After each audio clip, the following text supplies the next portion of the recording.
Hi, I'm Samuel Bass. I'm the campaign and story lead for Command & Conquer 4, and I'm here today to talk to you about our debut trailer. I'll give you some behind-the-scenes information, some story factoids, and some other fun stuff, so you really know what's going on with the trailer. So one of the first things you'll see with the trailer is that it takes place 63 years to the day from the release of the trailer to the community. A little thing we did, a little tip of the hat, present day. So what we have here is a flight of GDI Orcas escorting someone across a field of Tiberium, the Tiberium-stricken city of Manchester. So one thing you'll notice if you look at the date of the trailer is that it takes place about 8 years after the end of CNC 3, a few less years after the end of Kane's Wrath, and it also takes place 15 years before the beginning of the actual Command & Conquer 4 storyline. This is the prologue where we really wanted to set the state of the world so you could better understand where we end up 15 years later. The GDI logo is covered in Tiberium. In fact, the whole city is covered in Tiberium.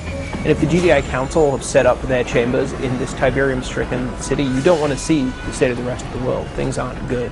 And here we see the dainty feet of Joe Coogan.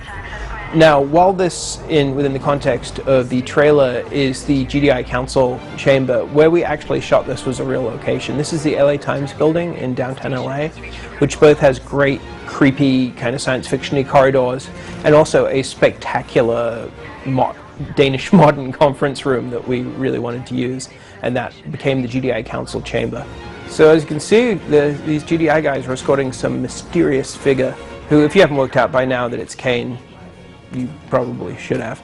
But it's Kane, and he is going to the GDI Council. He's not under arrest, though we try and create a little bit of ambiguity there just to keep your interest, but he's not under arrest. He's going to meet the GDI Council and propose to them a solution to this absolute environmental devastation that they're faced with. So, we shot this essentially in a day. It was a long, very hard day, and there was a little bit of clowning around. We have some great footage of the mighty Joe Coogan running headfirst into a wall and falling ass backwards onto the ground that will probably sneak its way out onto the internet one way or another. So one of the things we tried to do with casting for this trailer, and for our cinematics for CNC4 in general, is go for people who really believe in the roles. We wanted the GDI Council not to be, a bunch of hot supermodels. One thing we really wanted to establish with this part of the trailer is a sense of trepidation on both sides. Like, Kane is tense, GDI is tense. This isn't something that either side really wanted to happen. They're being forced into this situation where they have to meet and talk.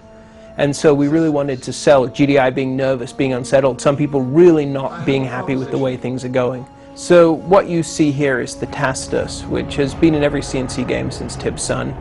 It played a big role in Firestorm, played a huge role in Kane's Wrath, and is returning into CNC4 as a driving element of the story.